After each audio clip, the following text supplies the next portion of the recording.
This is the story of two brothers, Chris and Tony Lambrianou, who chose to accept the code of the Krays.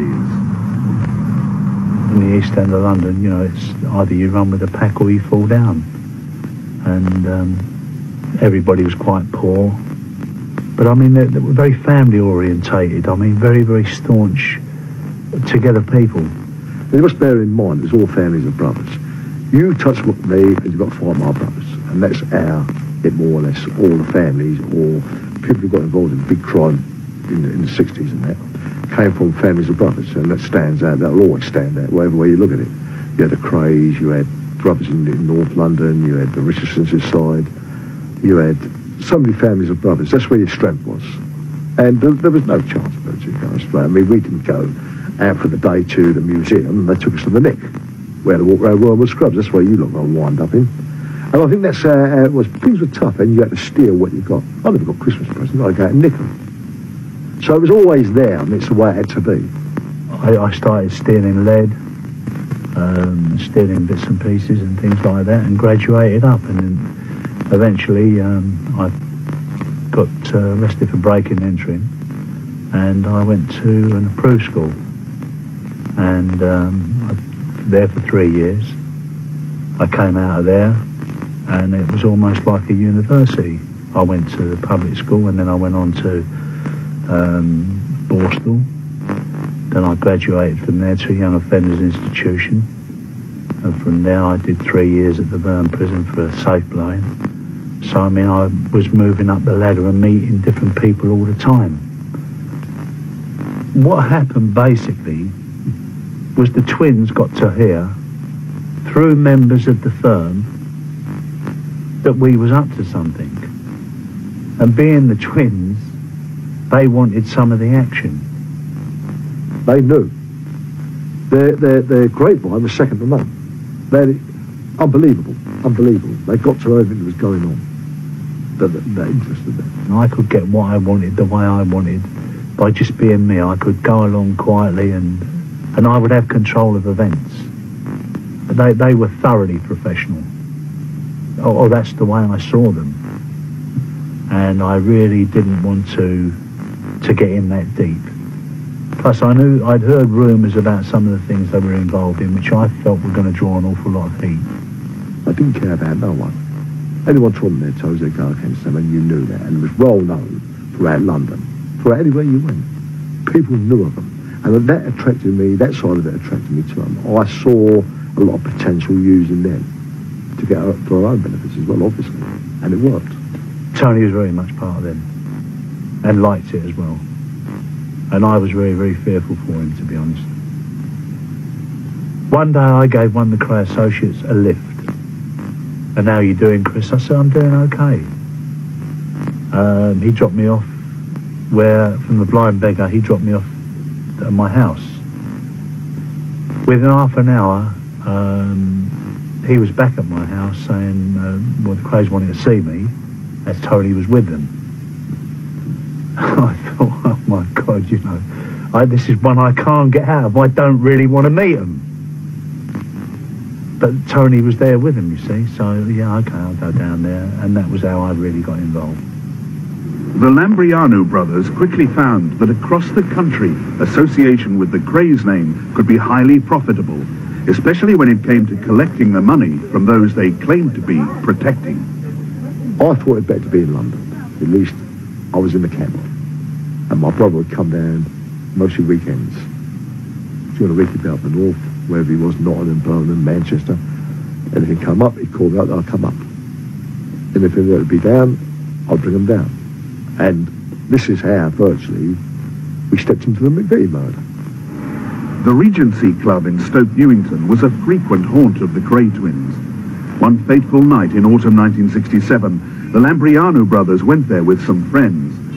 The events that unfolded next were to change the course of underworld history. When we get there, Jack McVie's in there. Now, prior to this, Jack McVie, when he had a drink, was a man who would let his mouth run away with himself.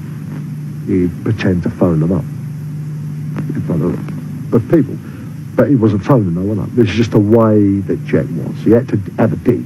Jack was his own man. The twins had helped him. They gave him money. He'd pop pills like they were going out of fashion. And Jack was a man who had to have a drink and a good time. He was a typical, what you call a villain. He was over the counter, and what I mean by that, he'd been convicted of bank robberies, he had a record of violence. I'm just giving you a background of what Jack Levy was like. And it came at a point where I think people started to get a bit fed up with him, bad mouthing people. And Jack came over, he said to me, Willie, that's good. He said, I'm back on the firm. I said, Jack, I never knew you was off it. And because, I mean, Jack wasn't somebody I associated with the Krays. I mean, Jack was a man who was okay, you know what I mean? Have a drink, he'd get a bit angry and aggressive and shout a lot. But basically, I didn't see him as being in the Krays league. You understand what I mean? He wasn't somebody who'd be their bosom pal. All of a sudden, Reggie walked in.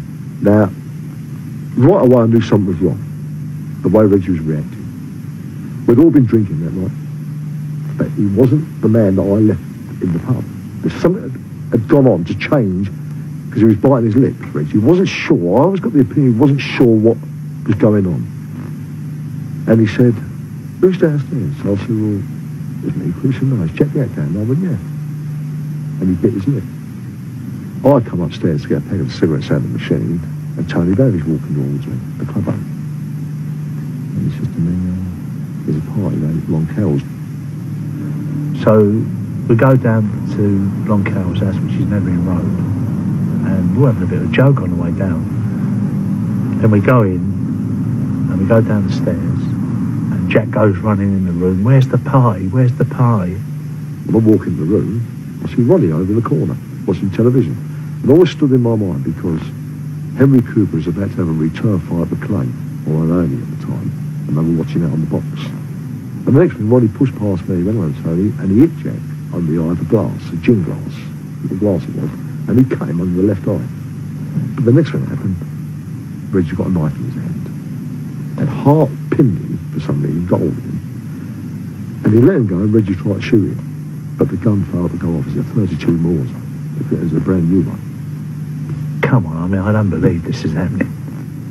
These are professional people. I mean, these are the most professional villains in London. You don't do these kind of things.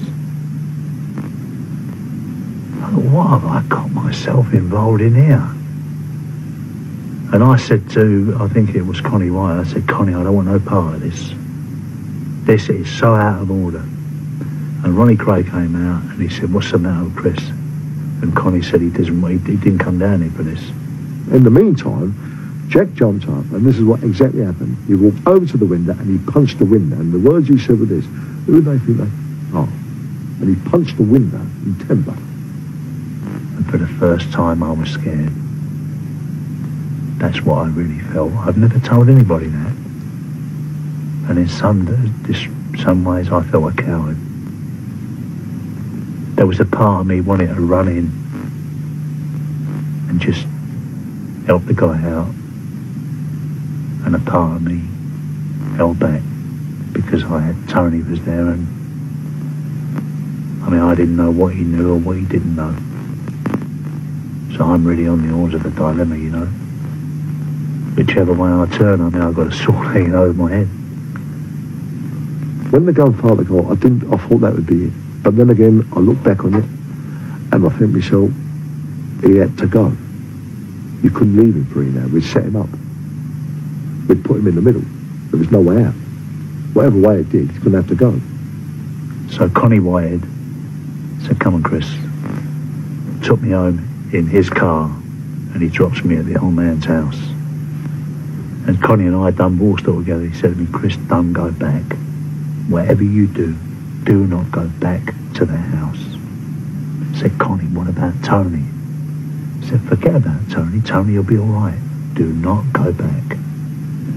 The next thing that happened was a carving knife is thrust into Reggie's hand. Now things are moving fast, and all I saw was the knife. He must have stabbed him twice within seconds, because I seen him sag, and the next thing that happened, Reggie done him in the neck, and the knife arched. And I turned away then, and as I turned around again, I saw 2 Mills brothers running out of the room. And there's Jack on the floor. And he had a gash in his neck, which I would say went a third of the way around his neck. But he was dead, the blood was everywhere. And there was just this silence there for about 30 seconds. No one seemed to realise what had happened. Everyone was looking at each other. And all that happened then was Reggie going saying to me, get rid of that Tony. And they'd gone. And I sat there and I thought, I can't leave Tony there, I've got to go back. So I've got a 38 Webley revolver laying about with a few, well, I mean, I've got a full loaded barrel. And I get it. And I get a cab and I go back to Evering Road. I went downstairs and there's the body laying there. But it's hard to understand unless you was in my boots. I just didn't think he was dead. I just couldn't imagine him. I mean, he's laying there in front of me. I thought he was going to come alive. I thought he was asleep. I just didn't think he was dead. Then we heard a knock from upstairs, and it was Tony. I said to my brother and Ronnie Bent, I said, well, what do we do here? Now, the idea is to get him out of that flat. Now, our intention was to burn the flat, the place down, get the petrol, to throw it down the area and let the lot go. One thing stopped us. As I come up the stairs, I saw 2 children looking over the balcony. I think it was on the 2nd floor, and they would be looking over. Otherwise, the house would have gone up. Went upstairs and got a quilt, you know, one of them big fleecy kind of quilts, the old-fashioned kind. Got one of them. Got Jack's body, put him on the quilt and wrapped it over. Left him in the middle of the floor and systematically went through the whole house, washing up glasses, carpet, pulled that up where there was blood stains and all that kind of thing. Come about maybe 3 o'clock, maybe between 2 and 3, where we ran the body out to the car, lifted up the boot and actually put the body in the blanket and all that in the car, in the boot of the car. Pulled the lid down. We then had an argument about who's going to drive it away, because nobody wants to be seen that time in the morning. Now, bearing in mind that I don't know that the offside lamp is not on. It was a 2-tone Zodiac, blue and cream if I remember it right. I and the other guy got in my car and Tony set off in that car, in Jack's car. Now, we pull out and we get onto Mare Street and we're going down Mare Street and I've got this 38. Now, no way am I going to let anybody take Tony. And the arrangement was if I'd have been stopped, there would have been trouble. There was no way I was going to take a stop with that. So there's a police car pulls up, gets between Tony and I thought, if they stop him, I'm going to get out and I'm going to do the business. And I let the other guy in me know that. Some reason or other, they turned off. And Tony went on and he went through the Blackwood Tunnel and I followed him up and I went through it after him. A few hours later, the car with McVitie's body in it was abandoned in South London. At Evering Road, work was already underway to remove all traces of the murder. So we have a meet with them. The twins were out a week later. They'd gone up the country in the meantime. And we had a meet in the Carpenter's Arms. And all that was ever said of it was a nuisance. Because my brother said to him, was he a grass? Was it a wrong? And they went, no, he was just nuisance. And that is what happened to Jack McVitie. I think that there was some paranoia in the firm itself about who knew what, and people got very worried. And then we began to hear rumours about this person was being seen, that person was being seen. But in all honesty, I wasn't really worried. I wasn't worried because I hadn't done anything. I hadn't killed anybody. I'd not even lifted a finger. I weren't even there when it happens. Gradually, you can hear the drum beating. It's getting louder and louder. The 34-year-old ex-boxer twins, Reginald and Ronald, came here early this morning with flying squad officers, and they're still here. They were in bed when the squad called at their home in Shoreditch at about 6 o'clock this morning. Somebody said, have you heard about the Krays? I said, no, I haven't. He said, they've all been arrested. They made a dawn raid. Well, it wasn't a matter of weeks before I was staying at a hotel called the Hearts in Walsall that the police made a raid there and brought me down to Tintagel House. At their headquarters on the south bank of the Thames, the investigating team headed by Leonard Nipper Reed was searching for the first cracks in the wall of silence that protected the Krays. You see, this was a conspiracy between a number of people. And when you get that situation, unless one or other is prepared to give evidence for the Crown, then it's impossible to break that silence. I tried it, as I've explained, with 3 of the participants, and all of them had rejected my overtures. And Nipper said, well, do you want to talk to us now? So I said, no, I don't want to talk to you. Why should I want to talk to you? Well, we are asking you what you know about the murder of Jack the Hat B. I said, I don't know nothing. Well, as we've got it, you were there but took no actual part in the murder. In fact, you quietly protested about it. I said, I don't know what you're talking about. But the persistence of Nipper and his team was rewarded. One after another, former Kray associates broke the criminal code of silence and turned Queen's evidence. The most damning witness of all proved to be Ronnie Hart, the Kray's own cousin. Once Hart had decided to tell us who was present, what their involvement was, and the fact that they were present, of course, makes them guilty of the murder. Indeed, as guilty as Reggie Kray had actually wielded the knife. Once he had given that evidence, we could charge all of them, which we did. He said, you want to go down with him? You're going to go down with him. Don't stand no nonsense off him. Charge him. Chris Lambrianou and his brother Tony were accused alongside Ronnie and Reggie Kray of the murder of Jack McVitie. But the next thing I know is the Krays solicitors there,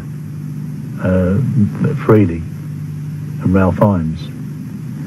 So I'm not only defended, I mean, I'm lumped with them anyway. There's no way I can get out of it.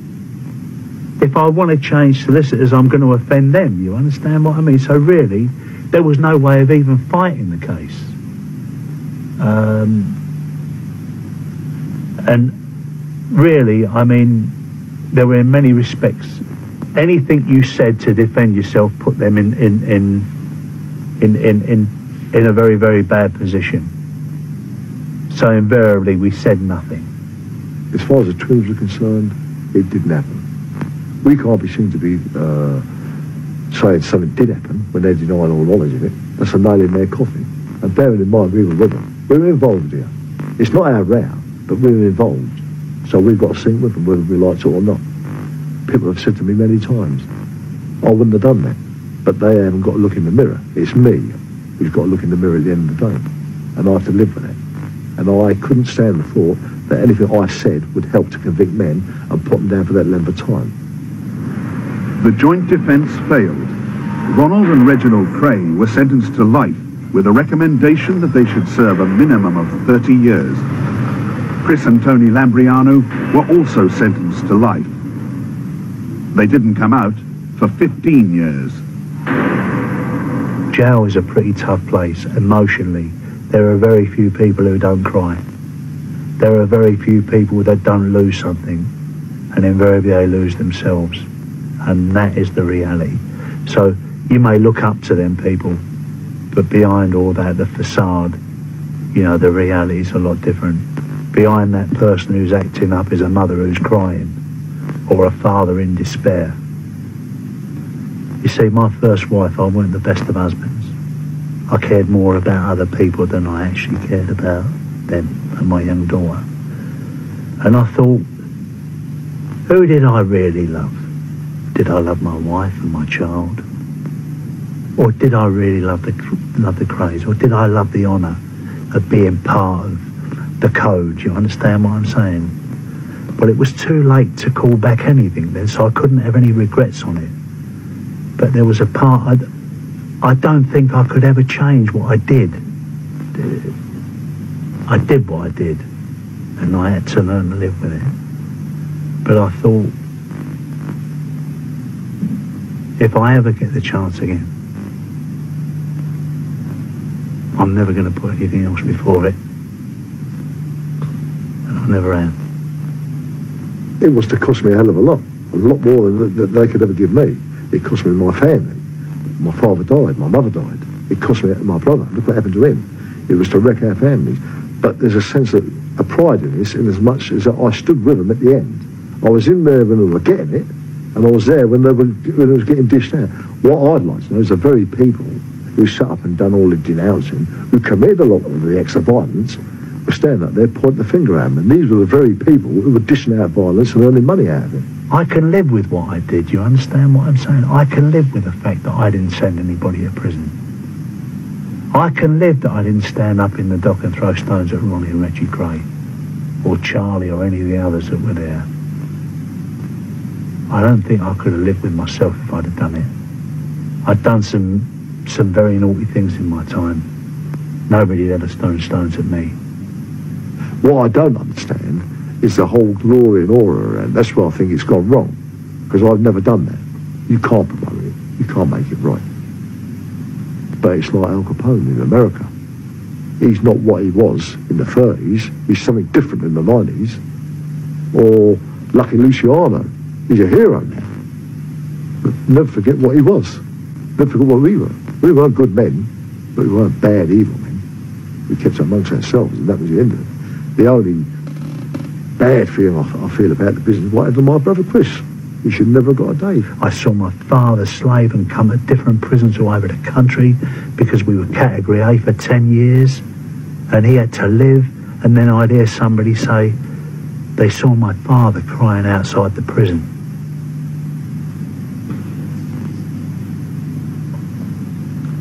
You want to tell me I didn't feel anything?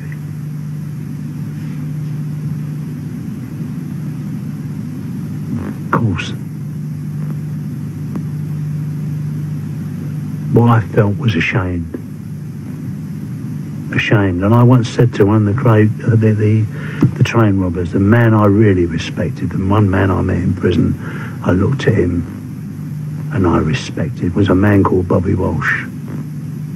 And I said, Bob, I'm ashamed. Do you understand? I'm ashamed that we took a man or whatever and he died and I couldn't help him. That's the shame it lives in me, you understand? And maybe talking about it, you exercise it, I don't know. But that's the reality. I didn't come out of that feeling any glory. I didn't come out of it feeling I'm the big I am. I didn't come out of it feeling I'm one of the Kray firm. I'm ashamed of it. You should never have got a day. Everyone knew that. That is well known. He had to sit there and take it. And how do you take life with a 15-year recommendation on the chin? You don't. At least I can get up and say, I've done that. And we discussed this over many periods of time, especially through prison and all the rest of it. He didn't deserve it. There was no justification. Because he was my brother, he had to go. Because he knew the Krays.